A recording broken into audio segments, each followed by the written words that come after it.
Okay, here we go. Day 9. Sorry I fell there. Whatever. No big deal. So today, another core strength building kind of exercises. All you'll need, your 2 cans or 2 breadcrumbs, whatever you want, whatever you use and have been using for the past couple videos or couple days. And then your handy dandy milk jug. It'll be a little bit easier one, a lot of body weight stuff, but still get that good work in. So, first superset, we will hit feet elevated push-ups. So I will demonstrate again. We'll do 4 sets of 12 of those. All right, so you have your feet up on a couch, bench, whatever you want. This time we are not going to pause like we have in the past. You're just going to go down, back up, down, back up, down, back up, just like that. 4 sets of 12 on there. Then we will hit that 3-way shoulder complex. So grab your handy dandy breadcrumbs. We're not doing the big 50s, although I love the big 50s.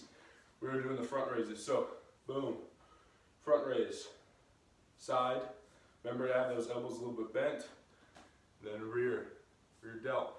Make sure you're really pinching those shoulder blades at the top. Squeeze them at the top if you need to make sure you're feeling it extra. There you will do 4 sets of 6 each way. So try to bump up that weight. If you were using breadcrumbs earlier, try to get, if you have those jumbo can of beans, try to use those beans. If you have 2 milk jugs, try to use 2 milk jugs, that kind of thing. Just try to, throughout these days, especially now that we're getting towards the end, whatever you used in a previous day for an exercise, try to bump that weight up. If you were using half a milk jug for bicep curls, try to use a full one. If you have a new one, try to use a full one. Try to make that weight a little bit more intense. That's how you're going to see a little bit more strength gains. Obviously with these workouts, you're not necessarily going to get too many, but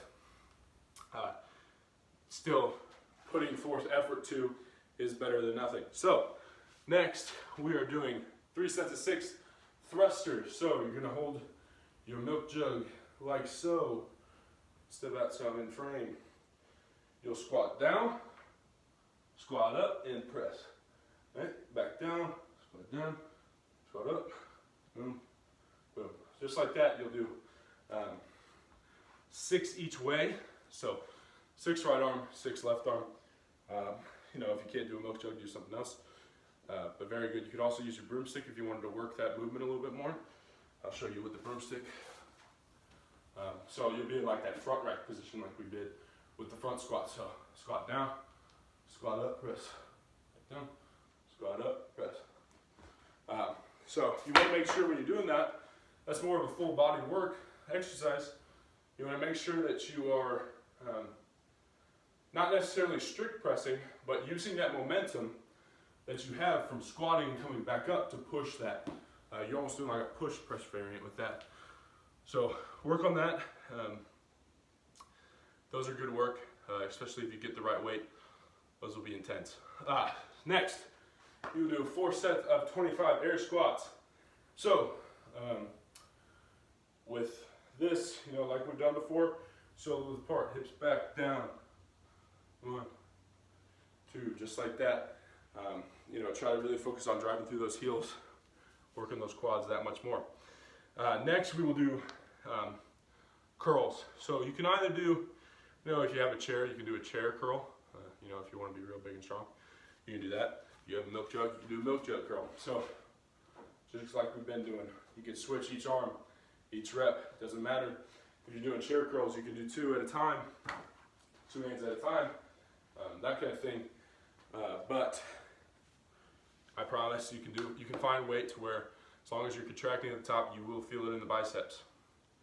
After that, we will do close grip push-ups. So, like we've done with the regular push-ups, only this time, you're going to go closer. So, instead of having your hands out maybe shoulder width, maybe a little wider shoulder width, I want you to go in tighter. So, usually what I do is I try to go shoulder width, slightly in shoulder width apart, right? And then you want to really focus on keeping those elbows tight onto the body, and then press up, just like this. Really focus on trying to get those elbows tight. The tighter your elbows, the more it will put on your triceps. The more tension it'll put on your triceps and work your chest more. So that's a great way to work those triceps chest after we just did the curls. You might be a little fatigued after the push-ups earlier. That's okay. You know, do your best. If you need to go on your knees, that's fine. If you need to go with your hands on a couch or a bench, that's okay too. Just make sure you're going narrow. You know, sometimes they do diamond push-ups. People do diamond push-ups. That's a fine variant if you want to do that. If you have that ability, go for it. But it's a good way of doing it. For the core today, we are doing leg holds. The 3-way leg holds like we have done in the past. So you will have your hands either under the swell of your back or out to the side. Hold 6 inches. We'll do 3 sets of 120 seconds. So you'll hold 6 inches for 30 seconds. Big flutter kicks for 30 seconds. Small flutter kicks for 30 seconds. Just like that. You know, good workout. You know, be able to really activate different parts of your body throughout the day. So have fun with it. And then make sure you hit that cool down at the end. So day 9 is a wrap. Day 10, we are getting closer to being done with this 14-day challenge. So, you know, don't ease up now. You know, keep pushing and keep having fun. I'll see you next one.